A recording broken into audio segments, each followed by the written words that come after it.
Hello and welcome to the Kernow cast. This is episode 18, and this week on the show I have a girl called Abby Higgs who has recently, last year, started up Thyme Patisserie, and she specialises in vegetarian and vegan products, cakes, desserts, flapjacks, brownies, all of this sort of stuff, and all of her products are free from palm oil. So if you are interested in vegan, vegetarian cakes and sweets and stuff, and you like the idea of products being free from palm oil, which if you don't know much about, then listen to the episode and you'll find out a lot more. I learnt loads from her today in this episode, so yeah, listen out and hopefully you enjoy what you hear. If you do, then you can find her on Instagram at LemonThymeUK, LemonThymeUK. She also has a website, lemonthymepatisserie.weebly.com, an Etsy shop, and her email address is lemonthymeuk@gmail.com, and obviously all the links to these places are in the description. If you're new to the show, then we have quite a new feature where we try to showcase local bands, musicians, singer-songwriters, anybody that's making music in Cornwall. We want you to send your songs in so I can use them as the introductory music to the show to give you a bit of a feature out to my audience, and then hopefully that will send you some traffic and it also makes my show better. So this week the music is by Loic and the Chuffs, who is a singer and songwriter. The track is called What You Want, and you can find them on Facebook, Loic and the Chuffs. So obviously the link will be in the description, as I mentioned before. So yeah, if you enjoy that, go find them. And if you like what I'm doing here on the Kernow cast, you can be a guest on the show for free. I don't care what you're doing in Cornwall, as long as you're doing something cool. If you're a band, you run a business, you're a historian, you're into a sports manager, a sports player, anything. Then community leaders, politicians, you name it. Come on, I want to hear your story. I want you to broadcast to Cornwall what you're doing. And yeah, that is what we're trying to do. Have nice, cool discussions that are objective and try and create a narrative around and try and bring all these communities together. That's kind of what I'm trying to achieve. So hopefully you like that. And if you do, then please, you can subscribe on YouTube and on iTunes. And if you really like what we're doing, then please leave me a review on iTunes, because it really helps me get up the rankings, so that other people that are searching for Cornish podcasts can find us. So that'd be amazing. We're on Facebook, Instagram and Twitter. Just search for Kernow Cast on any of these platforms, and that's cast with a K, so it's KERNOWKAST, and you should find us. Yeah, so for now I'll leave it at that. And if you enjoy this, or I hope you enjoy this episode with Abby Higgs and the music from Loic and the Chuffs. So see you on the other side. Cheers.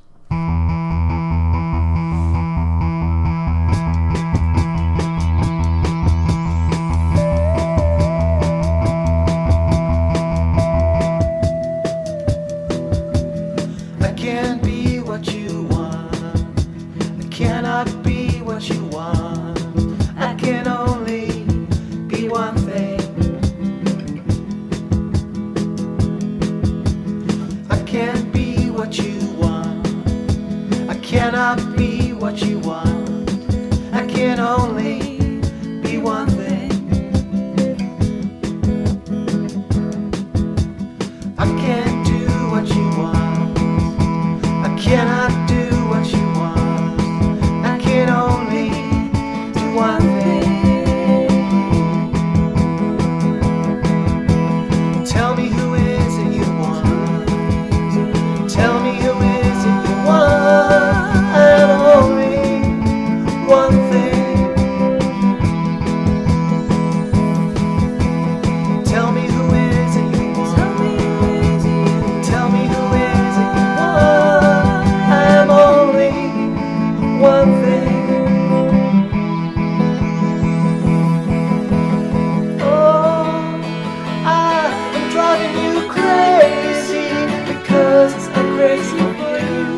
Hello and welcome to the Kernow cast. Today my guest is Abby Higgs from Thyme Patisserie. Excellent, brilliant. How are you? I'm good. Hello, how are you? Very well, thank you. Cool. Just a quick one. We are at the Ship Inn in Parr, so if you like the sound of where we are, then you can always come down and check this place out. I've had a lovely half a pint of Doom Bar, so you know you're going to get a good beer down here. Yeah. So, so yeah, Abby. So tell us a little bit about Thyme Patisserie and sort of what you do and. Yeah, background. Yeah, a little bit So I started it March last year. It's something I've always wanted to do, set up my own cake business. So I started a course in September 2016, doing a patisserie course. And then I thought, I'm going to try and set my business down here. And I decided to, just do it. And it's been slow, but I think that's with any business. You've got to give it time. It's like nurturing something, like a plant or something. It does take its time and stuff. That's a good analogy. Yeah. I like that. I use analogies a lot. Yeah, good. But it's slowly building. I've got a stall this year, which I'm really lucky to have at the Porthleven Food and Drink Festival. Excellent. It's their 10-year anniversary.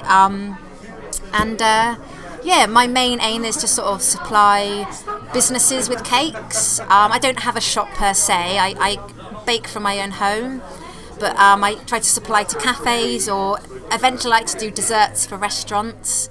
I also do the odd market stall here and there, as mentioned, and I've also recently opened an online Etsy shop where I started selling some of my products from. So. Oh, brilliant! Yeah. How does that work then? The Etsy shop then, because obviously if it's cakes, yeah, then there must be a certain shelf life on those products. Yes. So how do you go about the logistics of getting them to people? Yeah. No, I was surprised that you could even sell cakes on Etsy. I always thought it was just for things that people made, but I do it made to order. So for example, up there at the minute I've got brownies and scones and truffles. So if you ordered something off of me, I would make it from scratch and then send it to you, and you'd get it within 1 to 3 days. So brilliant. Yeah. Oh, that's a good way of doing it. Yeah. So it's not like something you sat there, hope that it gets bought, and then ship it off, and then they get it and it's mouldy.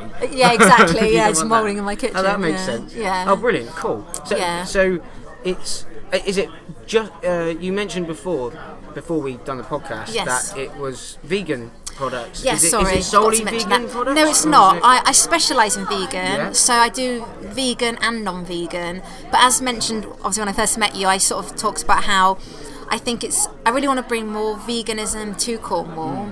As mentioned, I'm not vegan myself, but I think the vegan baking started, interestingly, about 3-4 years ago. I had a job in Glastonbury Festival at this cafe, and they wanted me to make vegan cakes for it. It was quite interesting because I'd never done vegan baking before, and the oven was basically heated by just putting logs on a fire, so there was no temperature gained, and it took me until the Sunday, so I was there for 10 days, and it took me till the last day to realise how to actually manage that oven, because obviously like you put a cake in but you don't know what temperature it's at, it's just fire, and it was really difficult. But I really enjoyed it. It was quite a challenge, and it was challenging for me because I've never done vegan baking before.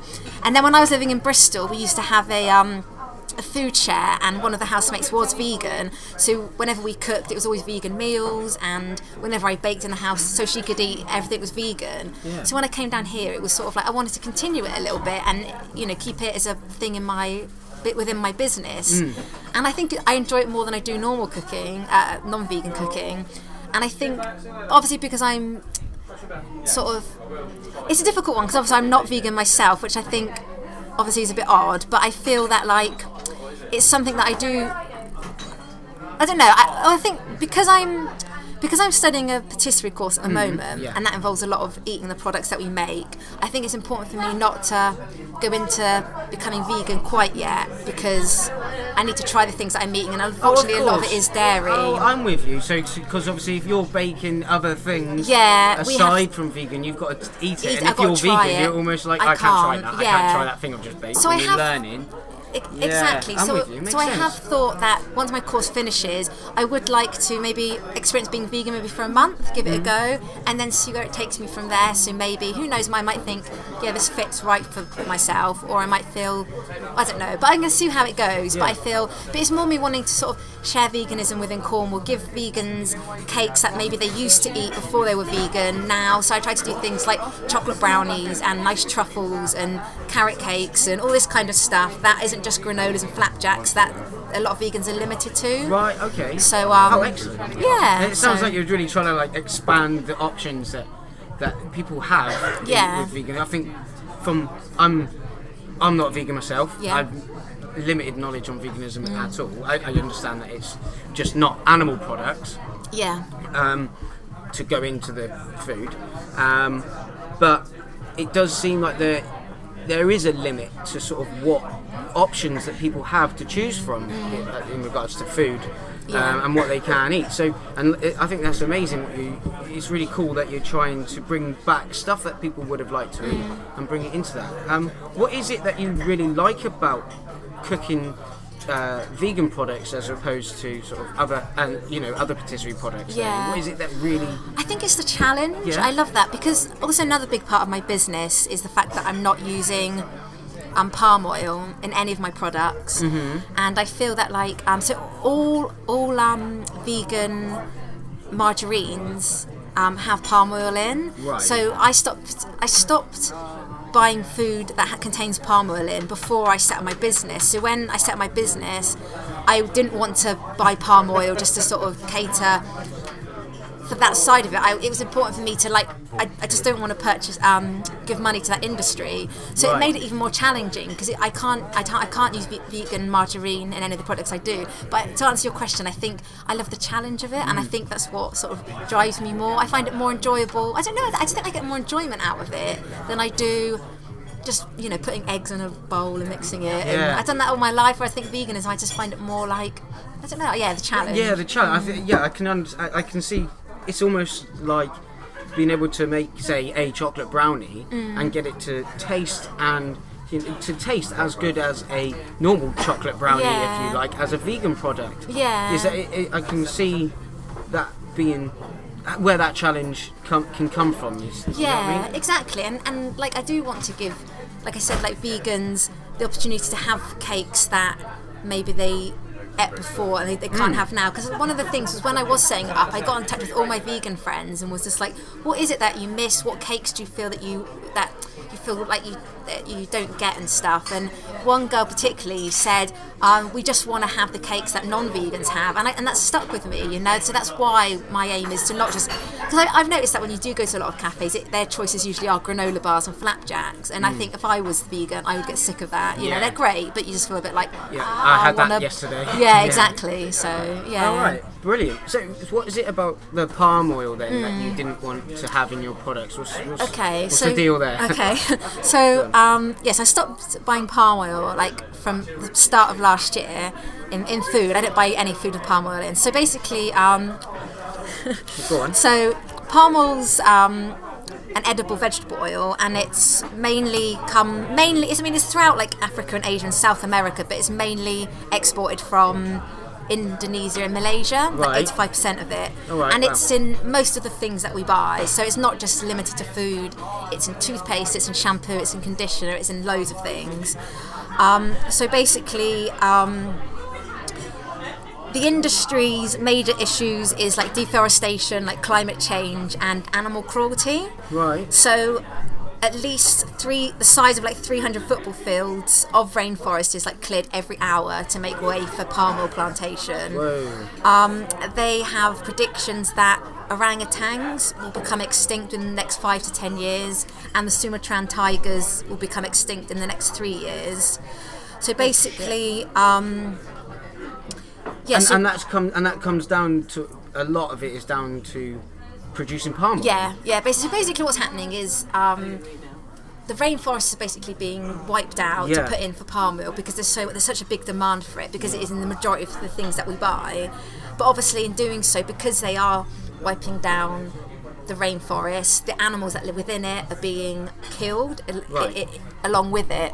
So, so for example, like the seeds that help the rainforest grow, so the seeds that sort of continue the rainforest to grow, most of them need to go through the gut of an orangutan. Okay. So if they're extinct in the next 5 years, it means that it's even less likely that our rainforests can regrow. Right. And because so much of the leftover rainforest is being burnt, it's causing massive smokes in the environment and causing a lot of climate change problems.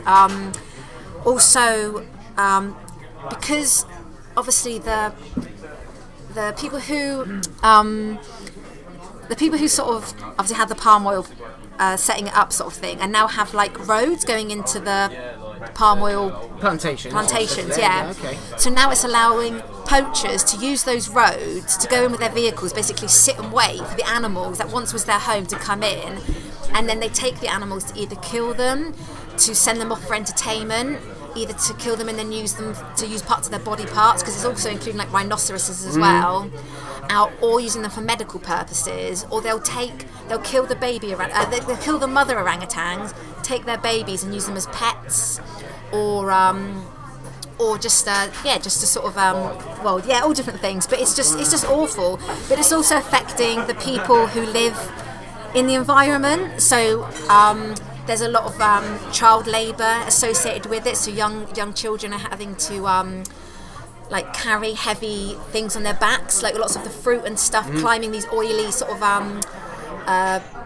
thorny sort of plantations to grab things, and and people are just underpaid, and they can barely, or the income they get is barely enough for them to survive. Yeah. So there's so much negativity involved around palm oil. And also I went to this talk about it at the Eden Project, and they said that even because some products do have sustainable palm oil in it, because there are companies out there that are ethical, and they do it in an ethical way, and when they get the money it goes towards helping their children's education and the rest of it, which is wonderful. But unfortunately, when it says sustainable palm oil, only a small percentage is sustainable. So you might get 20% sustainable, but the rest of the 80% is from unsustainable. So you're almost because there is probably not enough sustainable plantations out there already to make it so that you can have 100% sustainability. Exactly.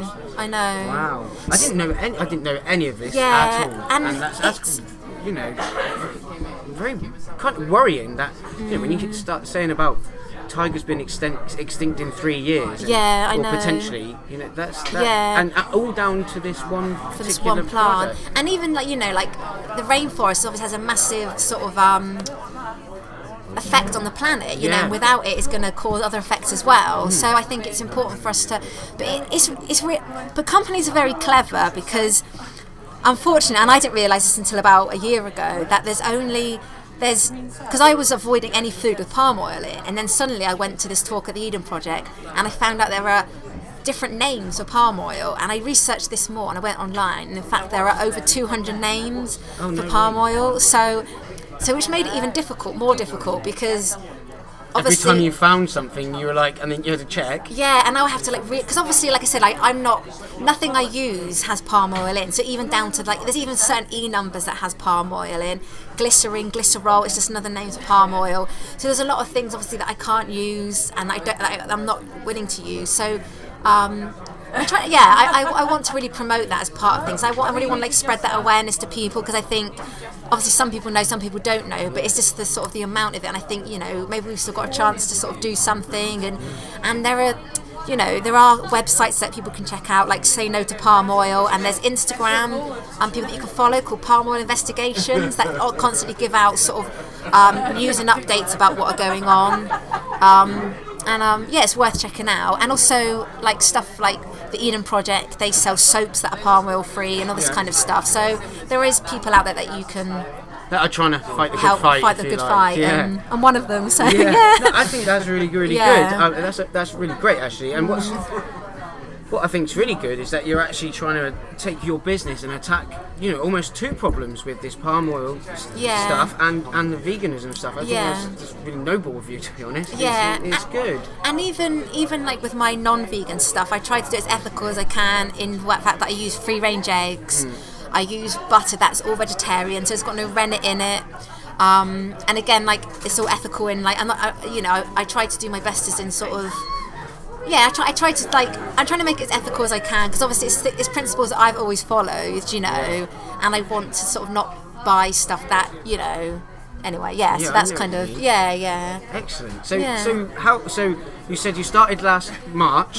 Yeah. And so sort of, where would you like it to go? Like, where would you like it to go? Would you like to have your own palm oil free vegan factory, or is that something that you would like to achieve, or is that something that it might happen or it might not, or you might have to stay in the kitchen? I think my absolute dream would to be more like go mobile with it. So I've always gone to a lot of festivals since I've been a young girl and whatever, and I feel like I'd love to maybe have like a mobile cafe that I take to festivals that sort of incorporates sort of like vegan, vegetarian food, and that's also palm oil free and stuff, and just sort of like go on the festival market, do a lot of market stalls, and just sort of like take my cakes further afield, and just sort of share it to everybody, and hopefully it will build up on that and continue to supply to cafes, So if you are a cafe out there listening, obviously, looking for vegan cakes, I'm willing to supply to lots of different places, and and I try to be as diverse as I can. I don't just stick to. I think because like I said to you before, I love experimenting, and I love sort of like being challenging with my sort of cooking and baking. So I'm always trying to have like changing menus. I don't just try to stick with like 4 products and just keep churning them out. I love trying to create different things. So I love doing like world cooking, patisserie, even stuff we do at college that sometimes I can't eat because it's got gelatine in. I try to make it vegetarian by using different products and stuff, and so I'm trying to. I don't ever like limit myself to certain products. So I recently I've got into like making raw food. So I do things made out of dates and like nuts and all this kind of stuff. But again, things you'll eat and think, oh my god, I've never even guessed this is raw, but it's healthy. And so I'm always trying to continue to grow and evolve. Because I think that's where I get my passion from. If I continue to make the same things on repeat, I think I would get bored. So I need to keep it changing all the time and stuff. So that's great. So even though that's what you've just said, like you want to keep changing and evolving and finding new products and challenge yourself in new ways. Have you got a few products that are sort of that you have a stable product line? At the moment. I think one of my most popular ones is probably this raw vegan carrot cake that I do. So again, it's like very healthy. It's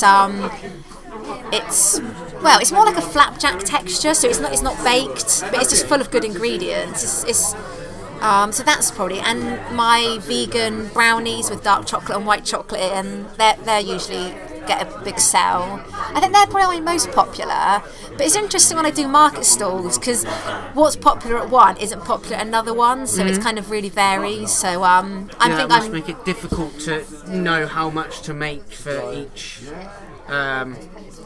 particular stall. Because you could end up going with 10 of one product, and then you're sold out by lunchtime, and then you're like, everyone wanted it. I know, and it's happened, and then the next day I'll make that again, and then nobody buys it. They're into another product, and you're like, damn it, what? But I think that's the rhyme and rhythm of humans. We're all changeable and different. So and I try to and I'm also a bespoke cake business. So if anybody wants something from me, I'm more than happy to take up that challenge and make what they order. So if they see something on my menu and think, oh, these things are good, but actually I want a strawberry and kiwi whatever, then bring it on. I'll take on the challenge. So I'm not ever limited to my menu. I'm more than happy to cater for what other people want as well. And a few of my products have come from that. It's not something I would originally have made, but places have requested it, and now it ends up going on my menu. So it's like a win-win situation. Wow.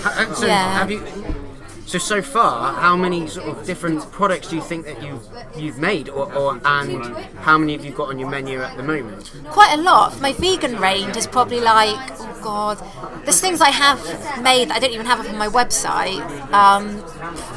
15 maybe vegan products, but they're all, again, they all vary. It's all like cupcakes and brownies and cookies and and I think and non-vegan stuff probably around the same. But I think I'm doing less non-vegan baking these days. I don't but I think as well. Another thing that I'd like to go more into is doing like vegan patisserie and vegetarian patisserie, because obviously I am doing a course in patisserie and confectionery at the moment, and like I said, a lot of the things I can't have, unfortunately, because it's got gelatine in, so I want to make things accessible for vegetarians, for vegans to have, you know, and doing more desserts, I think. Maybe that's another aspect I'd like to focus on.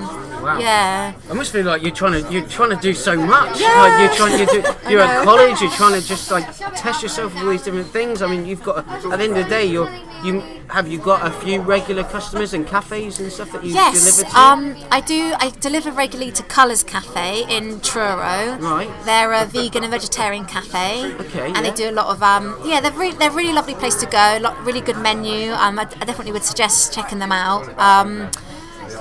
Just trying to. That's my main place at the moment, but just trying to build on that. So yeah. So do you have to go down there once, twice a week? And when they make orders, and I'll bring stuff down and just sort of So I've delivered like scones to them and brownies and a lemon and lavender sponge cake. And, Nice. and sometimes I do some gluten-free things as well. So. Yeah, that's another gluten-free vegan. Yeah. Going for it. Yeah, really going for it. Yeah. It's nice to see that, you know, the people really trying to find something that they care about and enjoy. And going for it. Do you know what I mean? And similar to what I'm trying to do with this. Yeah. I care about what I'm doing, and I care about people's businesses, and I care about Cornwall, and plus the history of Cornwall and the community, and this is kind of what I'm trying to push on. But when I speak to people like you that are doing their thing, it gives me a lot of inspiration to try and to keep pushing as well, because it's, I think for, I started this last year, had a break, and now I'm starting it up again.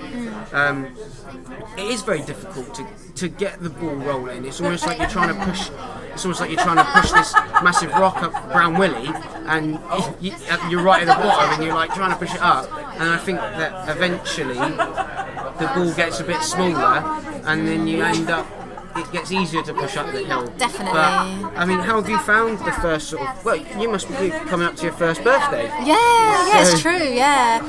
It's exactly how you've described it, you know. I really can relate to that. I think it goes in patches, I think. You get like a really good week and you're like, like my business is doing well and people have shown interest, and then you can go for like a month without, and it is a lot. It can be hard at times because a lot of it is cold calling and pushing yourself, and sort of like you haven't got your own boss. You are your own boss, so you're kind of like you're constantly putting yourself out there. You're losing a lot of your energy and stuff. But I think it's really important to sort of like give yourself breaks. Understand that it is going to be difficult. I think there might be a few businesses out there that have just gone in and instantly it's been like it's just worked. But for most of us, I think we have to sort of like just keep pushing that rock up Brown Willie and just kind of hope that and I think if you've got that passion, like you said, behind it, people will pick up on that, and I think that's what people want to see. If you start to get bored of it, then maybe take a step back and all the rest of it.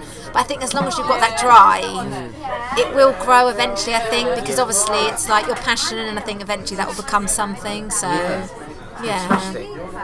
So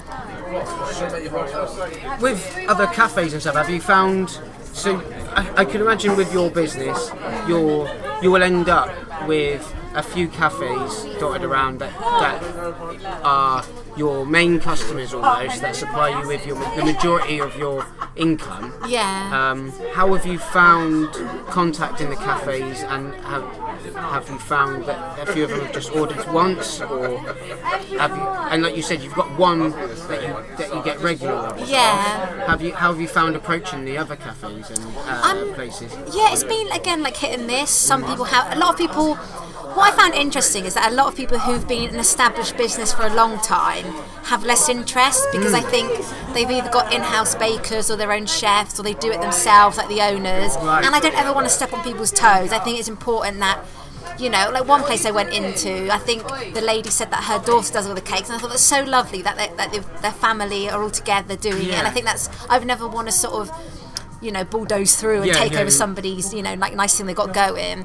But it's usually small companies that are just starting out that I've noticed tend to sort of show more interest, because they're like, oh shit, like, sorry, no, they're like, fine. Yeah, sorry, they're like, oh wow, like, you know, I can sort of take on doing that sort of thing, and because they're not doing it themselves, or they're busy sort of setting it up that they can't have time to bake and things, and you know, and I think, or they're not bakers themselves, or some people, you know, don't even want to try the vegan thing, or because it is hard. I have to admit that, you know, I found it hard, and I've baked a lot of things that have gone wrong. It's been a lot of trial and error for me, you know, and things that sometimes haven't even worked.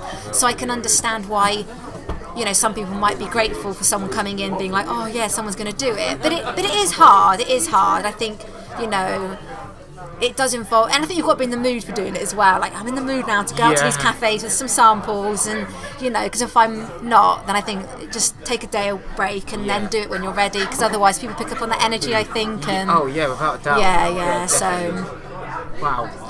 Yeah. It's quite cool. I found the same. I mean, I'm quite lucky in the sense that I don't have to take samples to people. Yeah. All the stuff that I've done is there online. I just need to send a link, and that's. I mean, I feel like I'm relatively confident anyway, and at approaching people. But even then, like, I think because I'm still a bit like, how do I describe what I'm doing? Yeah. That is quick and easy to understand. Yeah. Because I mean, with the amount of stuff that you've got going on with your business here, it's just like we're palm oil free, we're this free, and this. Like, well, what's palm oil free? Yeah. And like, then you're like, well, you've got to explain almost like what you just explained to me. Yeah. I think what could be is quite interesting. It's almost like actually you could be better off building your brand, and then people saying, oh, we supply lemon Thyme Patisserie products. And I think that would, you know, that is probably something that would go down, because I don't hear of many sort of vegan companies. I mean, especially locally. Yeah. I mean, locally, it's all farmers. Yeah. You know, the agricultural business down in Cornwall is so.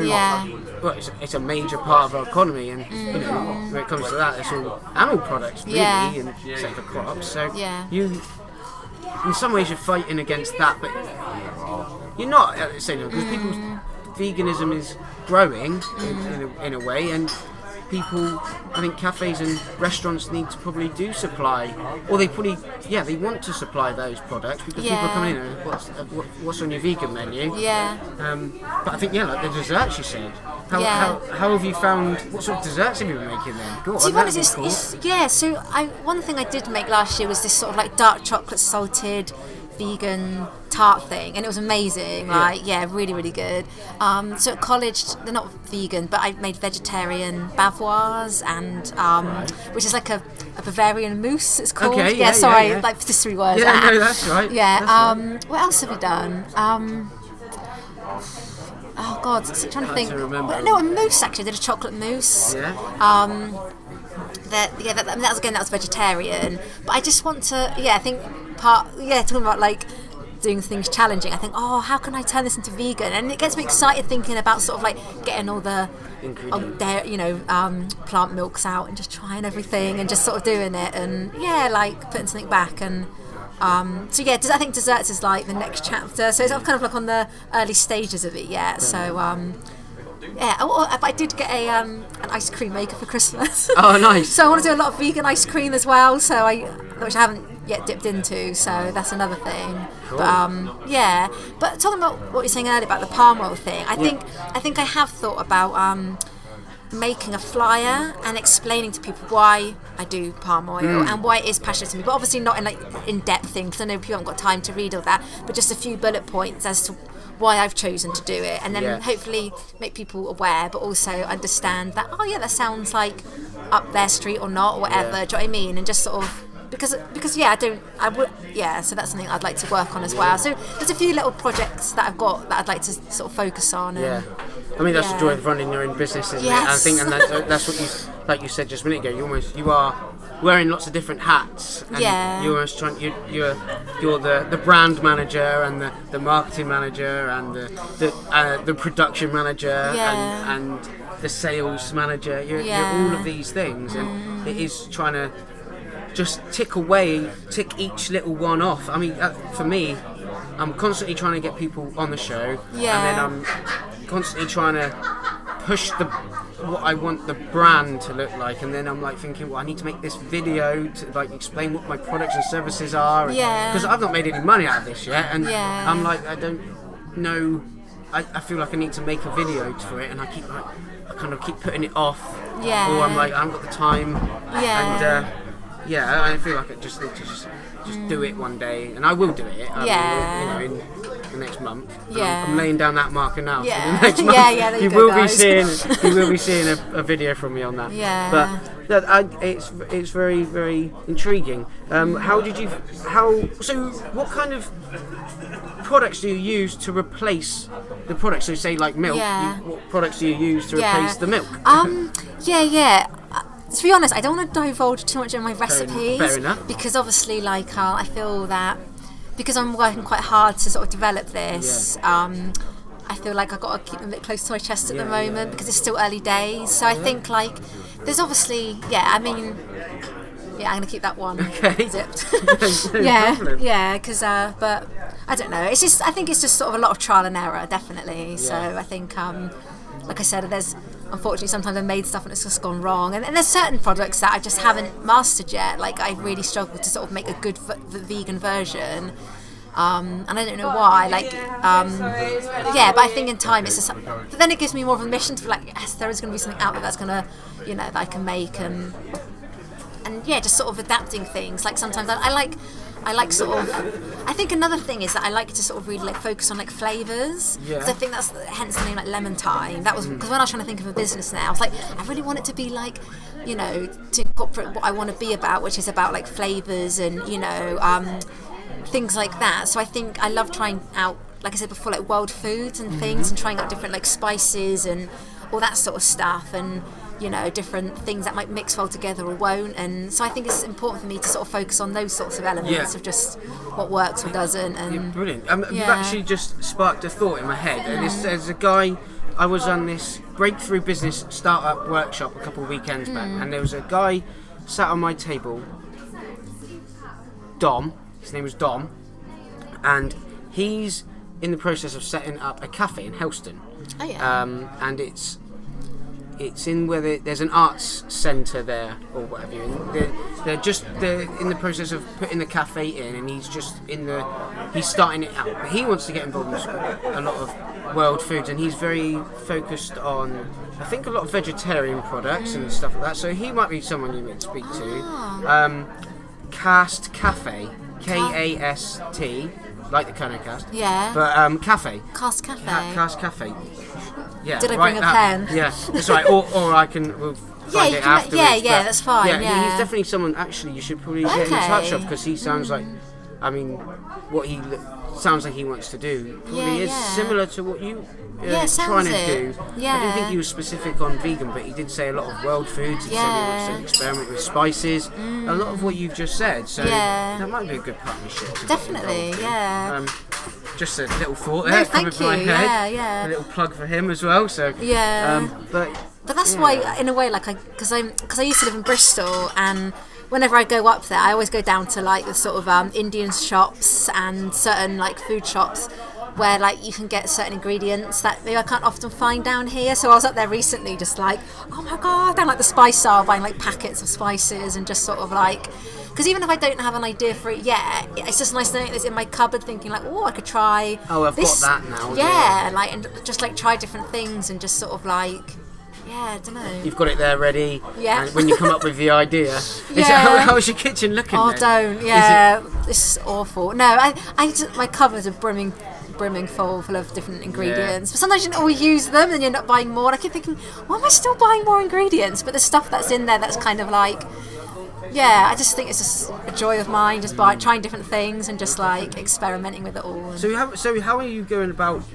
So is what you're making and selling, is that paying for you to go to college and live? Unfortunately, no. I do have another job. Right. I am working as well. It's I wouldn't say I'm earning enough from it yet to sort of pay the bills and Yeah, the of rent sort of course. thing. It's more like additional money at the minute. Yeah. But yeah, I think that's good advice if anyone is starting up becoming self-employed, is to have another job, and you know, while she's first set it up, because like we said before, a very few businesses I think will suddenly just make loads of money. Yeah. Unfortunately, you know, it does take a long time to sort of, you know, start Get the profiting from it. customers, yeah. Yeah, so yeah, I do have another job, but yeah, it's What you got to do. it's what you got to do, isn't it? Yeah, yeah. That's right. Helps pay for the ingredients. That's right. Yeah, definitely. Yeah, so Okay, so how long? So you said you lived in Bristol. I How used long? How long have you been in Cornwall? well, I am Cornish, but I Okay. moved back in August 2016, so I've been here for like a year and a half back since. So yeah, it's sort of. Okay, Yeah. I do have a question that I keep forgetting to ask the most recent guests, but I do like it a lot. If you could have a billboard in Cornwall anywhere, what would it be, and where? What would it say on the billboard, and where would you put it? That's a good question. I like it. I keep forgetting to ask other Yeah, people. a billboard. Where would I put it? The first thing I thought of was like in the entrance to Cornwall when you go over the Tamar Bridge. Yeah, a lot of people say that. Do one. they? Do they? It's a good place. Yeah, it's a good place. No, I don't know. Where would I put it? It's hard, isn't it? Because there's so many parts of Cornwall that, like, are all very different characters to it. Yeah. You know, you go to Falmouth, and obviously it's a bit more of a music vibe, and then you Yeah. go to places like, I don't know. There's Like the obviously fishing villages. the fishing villages, and then there's places that are more like a lot more like nature, like woodlands, Yeah. and then the moors. God, you know. But I think for me, because obviously, like, I'm looking for. I probably would put it somewhere like near a city, so maybe Falmouth or maybe Truro, because I think I want to attract a wider audience, and I think it would just be colourful and bright and have pictures of lemons on and a lovely bit of thyme, and just sort of, you know, say something simple, which I think I always go for, because I think when things are too wordy, people get like lost in it, and you know, just something like looking for vegan cakes, contact me. I don't know, Yeah, something yeah, something basic, you know. Yeah, like a proper brand message. Yeah, I think so, because I think, yeah. Excellent. What about you? Where would you put yours? Do you know what? I thought it's funny. I probably have thought, but I probably had too many thoughts. I think the first time I thought about this question, the first thing that comes to mind was probably at the Tamar Bridge, and Yeah. probably something saying like "turn around if you don't have a passport" or something like Yeah, Cornish yeah. passport or something like that. Not that I feel that way, but Yeah, it's yeah. just funny. But I don't know. I think if I'm not sure. It's a difficult one because there's probably so much I'd want to say. Like I'd probably want to have one in each town, in each village, and Yeah. But I should probably think more about this question really if I'm going to ask people it, shouldn't I? Yeah, But, yeah. I mean, it's quite ironic that there's a map of Cornwall right above our heads. Oh, yeah. Just noticed. I was just looking at that, see if I could find some inspiration from that. But I don't know. I think if I was doing it from a business perspective, so I'd probably have like Kernow Cast, and then just something like Broadcasting Cornwall or Broadcasting Cornwall Stories, something Yeah. like that. And then maybe something along the lines of business, culture, and community. I mean, for me, it's all from a business perspective. It's all about. I come up with this idea today, actually. Like the core of my business is these 4 pillars of Cornwall: business, culture, and community. And that's like the 4 pillars of my business, and that's the culture of my business that I want to push through. Yeah. So yeah, it would probably be something along those lines. I Yeah. mean, yeah, something like That that. sounds good. Or if I could, I would have in each little village and each town maybe a big sign that says something about that goes back to why that town is like either called that place Yeah. or like something of major historic relevance to that area. And I think that would be quite cool. But Yeah, I'd yeah. have hundreds of them around the town. Yeah, county, yeah. But Little leaflets. yeah, for right. everyone's door. so yeah, Yeah. I'd probably do something like that. Yeah, it sounds good. Yeah. Excellent. Yeah. So I'm trying to think of some other things. Is there Yeah. anything that you feel like you'd want to mention that I haven't brought up? Can I do like some selfless promotion and Of just say about course. so if anyone is interested, like obviously I've got a website, Is it alright to do that on here? Yeah. You carry on. It's your show, basically. Yeah, It's okay. your show, this one. So it's lemonthymepatisserie.weebly.com. I also have an Instagram, which is at lemonthymeuk, and it's time as in the herb, not as in time as in the clock. Spell it out. Okay, it's THYME. So I think, and obviously I'm going to be at Porthleven Food and Drink Festival, so if you're about, come and find me. Again, if you're a cafe or an eatery, or you're just a vegan or non-vegan yourself and interested in cake, please get in contact as well. Or if you want to find out more about palm oil, I also have an email address, which is lemonthymeuk@gmail.com. I'm more than happy to send over any links to sort of promote palm oil and things, and why I don't use it. And so I just want to I want to spread the word out there and stuff. So Excellent. Yeah.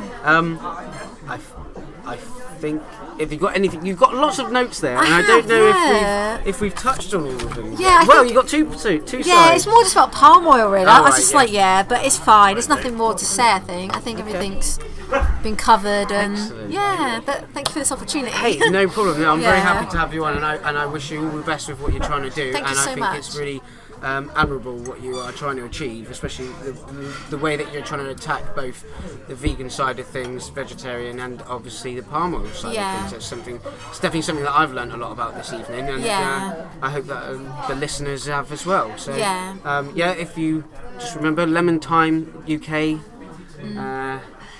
Websites and all of that. You just have a little rewind and you'll hear them all back, and they'll all be in the show notes anyway. Thank you. So brilliant. Thank you very much, Abby, for being on. And like I said, wish Thank you all you. the best. Thank you, everyone. Cheers, and thank you, Lewis. No worries. Cheers and go. Bye. So there we have it. That's the episode done with Abby. I hope you enjoyed it, and if you like what she's doing, then you heard it all in there. But I'll just quickly remind you one last time: Instagram lemonthymeuk.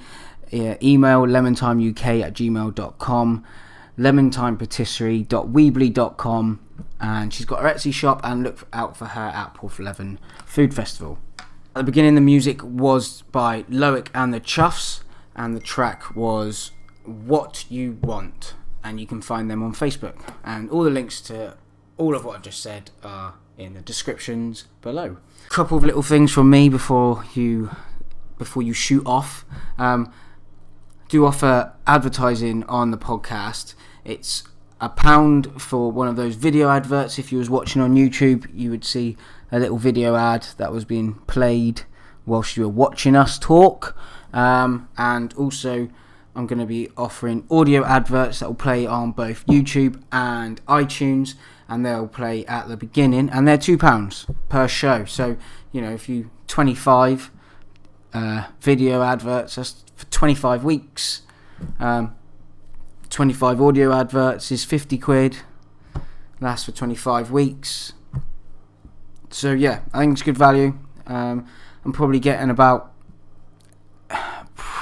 anywhere between sort of 40 and 100 people watching and listening across both things at the moment. So each episode's different, but I'm getting reasonable numbers, and that price will be fixed for the whole of 2018. So if you really want to help a start-up business with a few quid to help me get moving, and then eventually once I'm getting up to sort of like 300, 400, 500 views, then your adverts should hopefully become more valuable. You're hitting more people for the same sort of money.